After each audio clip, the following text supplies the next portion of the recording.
Hi, everybody. This is Joanna Schaffner Scott. I wanted to come online to highlight a blog post that I just published on my website called Why I'm Leaving DEI Behind.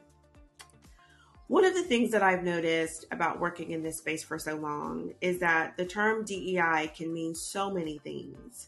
It can mean anything from one-off trainings to the deeper organizational development work that I do. And it could mean everything in between or nothing in between.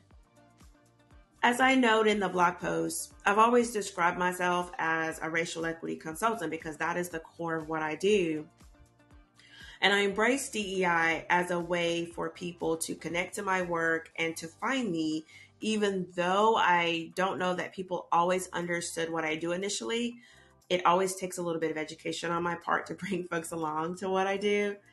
Over the past 18 months or so, using the term DEI to describe my work started to feel a little bit like having a piece of sand in my shoe.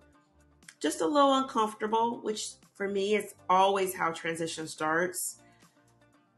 But with that discomfort also came a recognition on my part of a disconnect because potential clients would find me looking for a DEI consultant.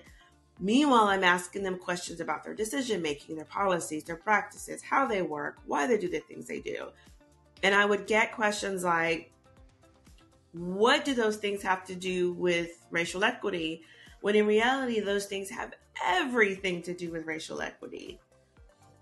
So I've been sitting with this transition for months, and I've landed on a place where I think I feel really good about talking about my work, and I feel most comfortable and clear describing my work as organizational development with a racial equity focus. And I've landed there because if a client hires me for racial equity work, they will always also get organizational development, because my experience has shown me that while it is possible to do organizational development work without a racial equity focus, you can do it, but it's almost impossible to do sustainable racial equity work without also focusing on organizational development. If you have inequities within your organization, 9 times out of 10, they're being supported by structures that enable them to happen. And those types of situations have to be addressed structurally and organizationally.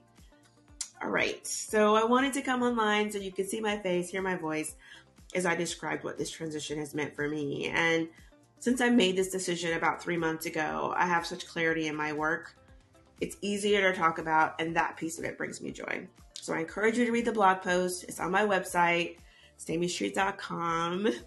It's first in the featured post section, and it's called Why I'm Leaving DEI Behind. All right, take care and have an amazing rest of your day.